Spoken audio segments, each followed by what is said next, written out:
Saya mengajak terutama masyarakat Minangkabau yang mengaku punya kearifan, yang mengaku pandai melihat yang tersirat, bahkan mampu membaca yang tersurat. Bukan hanya yang tersurat saja. Cobalah tanya diri. Tapuk dado, tanya selero. Bagaimana kondisi kita sebenarnya saat ini? Tidakkah kita khawatir dengan keadaan seperti ini? Aturan-aturan diterabas, orang berbicara seenaknya saja, merendahkan harga diri orang hanya dengan uang. Saudara memilih saya beri ini. Ini negara memberi tapi menumpang kepentingan saya dengan berbagai macam sogok dan sebagainya. Kemudian ada ancam-ancaman, kalau tidak terpilih saya akan begini dan macam. Itu semua kalimat-kalimat tidak beretika, tidak bermoral dan tidak berakhlak, merendahkan harkat dan martabat kita sebagai insan yang telah diberikan 3 alat utama tadi. Jadi kalau ada orang yang bicara begitu, jangan lagi dipandang dia sebagai orang yang patut untuk wakilkanlah kami, untuk dititipkan kepadanya amanah. Saya ingatkan kepada seluruh ulama untuk bergerak mengingatkan umat jangan kehilangan 3 fungsi tadi. Mata pakai supaya terlihat apa yang hak dan batil.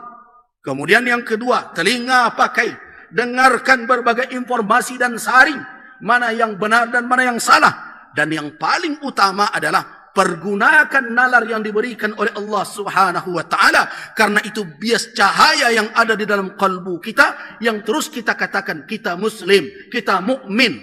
Tetapi ketika dihadapkan dalam perkara kepemimpinan, kita campakkan iman kita. Benarkah itu? Karena itu, wahai kaum muslimin, melalui mimbar ini, ukuran utama seseorang patut untuk diberikan amanah adalah ketakutannya kepada Allah. Keadilan dari situ dilihat. Bagaimana cara melihatnya? Lihat bagaimana dia menjalankan kewajibannya kepada Rabbul Alamin. Kalau pemimpin solat saja tidak beres, nantilah berbicara disuruh menjadi imam. Bagaimana kita akan menitipkan amanah manusia kepadanya ketika amanah dari Allah saja tidak dia tunaikan? Fikirkan dengan nalar yang diberikan oleh Allah. Lihat dan dengarkan, kemudian sandingkan dengan iman yang ada di dalam dada kita. Apakah dia tepat atau tidak menjadi tumpangan? Itu firman Allah dalam surat Taubah ayat 119. Apa kata Allah? Ya ayyuhalladzina amanu taqullah wa kunu ma'as sadiqin. Wahai orang-orang yang beriman, bertakwalah kamu sekalian kepada Allah dan bersamalah dengan orang-orang yang benar. Bersamalah dengan orang-orang yang jujur. Artinya apa? Jangan bersama dengan orang-orang yang berdusta atau dengan orang-orang yang pura-pura benar. Bagi siapa yang pernah mendengarkan kajian tafsir tentang ayat ini terkait dengan orang-orang yang membuat berbagai macam opini dan alasan untuk membenarkan diri mereka. Ini terjadi hari ini. Di masa Rasul ada orang-orang yang membuat berbagai alasan. Kepintaran mereka berhujjah, kehebatan mereka dengan berbagai macam fasilitas kekuatan, pembelaan dan sebagainya, mereka pura-pura benar. Nah, karena itu tugas kita adalah kalau betul bertakwa, jadilah bersama dengan as-sadiqin, orang-orang yang jujur, orang-orang yang benar. Jadi karena itu, kalau betul kita mengambil tausiah ini, mengambil butir dari khutbah ini, maka keluar dari surau, dari masjid ini, maka orang yang mendengarkan khutbah akan bisa melihat siapa yang akan menjadi temannya, bersama siapa dia akan berada.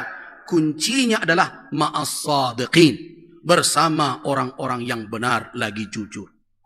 Nah, karena itu saya ajak kita semua untuk mencari tahu itu. Jangan hanya kebenaran karena pembelaan, apalagi kalau kebenaran itu dipaksakan dengan kekuasaan. Sangat menyedihkan di negeri yang terus tiap sebentar berbicara tentang demokrasi, berbicara tentang kebebasan berpendapat, berbicara tentang nilai-nilai Pancasila dan sebagainya. Tetapi semua pembicaraan itu dikangkangi oleh orang-orang yang selama ini bicara itu. Saya sangat sedih ketika pemimpin tertinggi di negeri ini merasa punya hak untuk berpihak, membela dan berbagai macam, padahal yang ikut bertarung di dalam kontestasi adalah anaknya. Suatu hal yang menyedihkan. Sekarang kita tahu siapa yang shadiq, siapa yang benar, siapa yang tidak benar. Saya tidak ingin umat Islam terus dimanfaatkan emosionalnya, dimanfaatkan kesukuannya. Bahkan yang menyedihkan, orang-orang yang memiliki baju-baju ketokohan di tengah masyarakat, baik dari sisi keulamaan atau tokoh adat, mau pula diseret dan dibawa dengan berbagai macam. Wahai kaum muslimin, wahai orang-orang yang ditokohkan umat, yang di tangannya ada kewenangan, yang diberikan kehormatan oleh masyarakat, anda semua bertanggung jawab kelak di hadapan Allah, kemana umat ini akan dibawa dan kemana anak kemenakan akan diarahkan. Kalau takut itu, berhentilah berpura-pura, patuhilah seruan Allah, ya ayyuhalladzina amanu taqullah wa kunu ma'as sadiqin.